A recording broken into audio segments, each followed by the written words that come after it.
नमस्कार दोस्तों, स्वागत है आपका मेरे चैनल पे। दोस्तों, अक्सर हम बात करते हैं इंडियन MMRCA टेंडर की और इसके लिए कई फाइटर जेट पर बात होती रहती है क्योंकि बहुत से फाइटर जेट रेस के अंदर लगे हुए हैं। हालांकि ये बात हो रहा है कि अभी फाइनल है ही नहीं कि MMRCA डील होगी भी या नहीं, क्योंकि काफी लंबे समय से इसके ऊपर कोई चर्चा नहीं सुनी।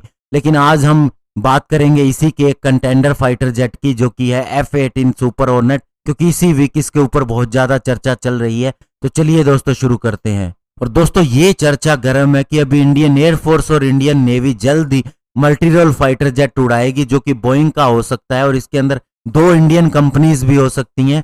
दोस्तों, अप्रैल 2018 के अंदर बोइंग ने यह अनाउंस किया कि उसने पार्टनरशिप कर ली है Indian PSU Hindustan aeronautics limited और महिंद्रा डिफेंस सिस्टम, और वे तीनों मिलकर F-18 सुपर हॉर्नेट इंडिया के अंदर ही बनाएंगे मेक इन इंडिया प्रोग्राम के तहत। और लास्ट मंथ HAL ने 150वां गन बे डोर F-18 सुपर हॉर्नेट के लिए डिलीवर किया। तो ऐसे में दोस्तों कोई दो राय नहीं, जब भी कोई फाइटर जेट प्रोग्राम होता है इंडिया के अंदर तो हिंदुस्तान एरोनॉटिक्स लिमिटेड सबसे पहले नाम लिया जाता है। और महिंद्रा डिफेंस ने भी काफी ज्यादा तरक्की की और महिंद्रा एक बड़ा नाम है। तो अभी हम बात करेंगे F-18 की कुछ खासियत के बारे में। F-18 सुपर हॉर्नेट एक twin engine multi role combat jet है जो कि मैकडॉनल्ड डगलस के F-18 हॉर्नेट के ऊपर आधारित है।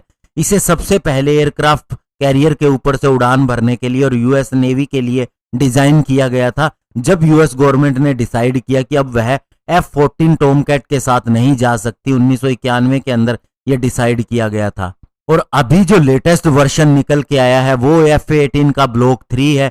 अगर हम इसके टैक्टिकल मिशन के बारे में बात करें तो ये एयर सुपीरियरिटी फाइटर भी है। इसके अलावा डे और नाइट स्ट्राइक भी कर सकता है, प्रिसीजन गाइडेड वेपन के साथ फाइटर एस्कॉर्ट भी कर सकता है, क्लोज एयर सपोर्ट भी कर सकता है, सुप्रेशन भी कर सकता है एनिमी के एयर डिफेंस का, और मैरीटाइम स्ट्राइक भी कर सकता है, रिकनेसेंस मिशन के लिए जा सकता है, फॉरवर्ड एयर कंट्रोल भी कर सकता है और रिफ्यूलिंग का काम भी कर सकता है।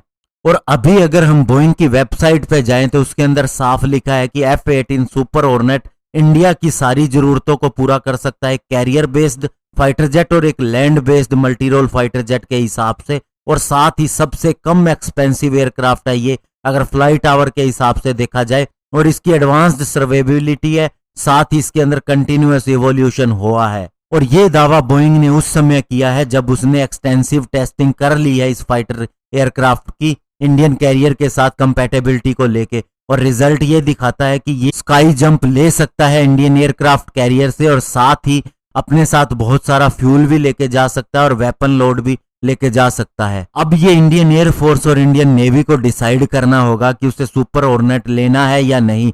अगर हम वैल्यू की बात करें तो इंडियन एयरफोर्स के अगर अकेले कॉन्ट्रैक्ट की वैल्यू की बात करें तो ये $15 बिलियन तक चली जाएगी।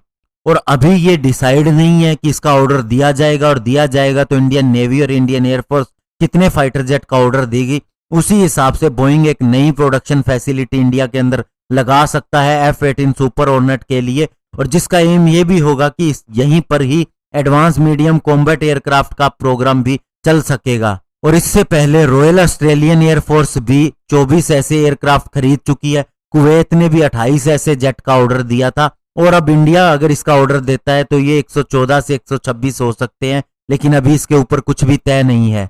लेकिन दोस्तों, इन दावों के अंदर अगर सच्चाई के अंदर जाएं तो आपको यह भी देखना होगा, अगर नई फैसिलिटी लगती है तो उसके अंदर फाइटर एयरक्राफ्ट का प्रोग्राम चलेगा जिसको हम खरीदने जा रहे हैं, और ये कम से कम 5 से 7 सालों तक या 10 सालों तक चल सकता है।